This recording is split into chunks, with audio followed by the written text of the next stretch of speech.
આણંદ નગરપાલિકાના પૂર્વ કોર્પોરેટર અને તેમનું નામ છે ઇકબાલ મલિક ઉર્ફે બાલા. તેઓ સવારમાં પોતાના ઘરેથી બાકરોલ તળાવ જે વોકવે છે ત્યાં મોર્નિંગ વોક પર નીકળે છે.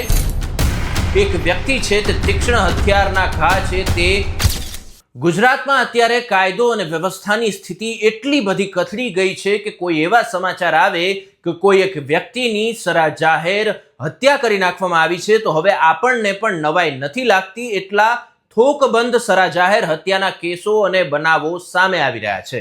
ત્યારે વધુ એક હત્યાનો બનાવ આણંદમાં સામે આવ્યો છે કે જેમાં એક નેતાની સરા જાહેર હત્યા કરી નાખવામાં આવી છે.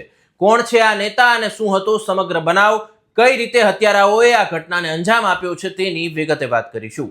નમસ્કાર, આપ જોઈ રહ્યા છો અવર રાજકોટ અને હું છું આપની સાથે ORJ દક્ષિણી. આણંદ નગરપાલિકાના પૂર્વ કોર્પોરેટર અને તેમનું નામ છે ઇકબાલ મલિક ઉર્ફે બાલા.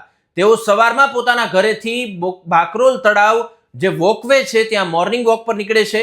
અચાનક ત્યાં કેટલાક શખ્સો તેમની સામે ધસી આવે છે. બંને વચ્ચે ઘર્ષણ થાય છે, બબાલ થાય છે, વિવાદ થાય છે અને ત્યારબાદ અચાનક જ એક વ્યક્તિ છે તે તીક્ષ્ણ હથિયારના ઘા છે તે ઇકબાલ મલિકના પેટમાં મારે છે. આ તીક્ષ્ણ હથિયારના ઘા ઉપરા છાપરી મારવામાં આવે છે અને જેના કારણે આ કોંગ્રેસી નેતાનું ત્યાં જ ઘટના સ્થળે મૃત્યુ નિપજે છે.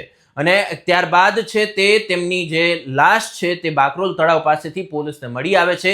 ઘટનાની જાણ થતાં જ સ્થાનિક પોલીસ, ડીવાયએસપી સહિતનો કાફલો પહોંચી જાય છે અને જે લાશ છે તેને પોસ્ટમોર્ટમ અર્થે ખસેડવામાં આવે છે. ત્યારબાદ હાલ સમગ્ર જે તપાસ છે તે પ્રાથમિક વિગતો મુજબ પોલીસ ચલાવી રહી છે. આ ઘણા બધા સવાલો થઈ રહ્યા છે કે જે ટોળું હતું તેમાં કોણ કોણ વ્યક્તિઓનો સમાવેશ હતો, તેમને છે તે ઇકબાલ મલિક સાથે શું કોઈ અંગત અદાવત હતી કે પછી કોઈ પૂર્વ રચિત આ કાવતરું છે. આ તમામ પ્રશ્નો છે તે અત્યારે ઉદ્ભવી રહ્યા છે. પરંતુ હાલ આણંદમાં આ સરા જાહેર હત્યા જે કરવામાં આવી છે તેને લઈને લોકોમાં ક્યાંક ને ક્યાંક ડરનો પણ માહોલ છે, ચર્ચાનો વિષય પણ બન્યો છે. આગામી વિગતો જે છે તે પોલીસ તપાસ બાદ જ સામે આવશે.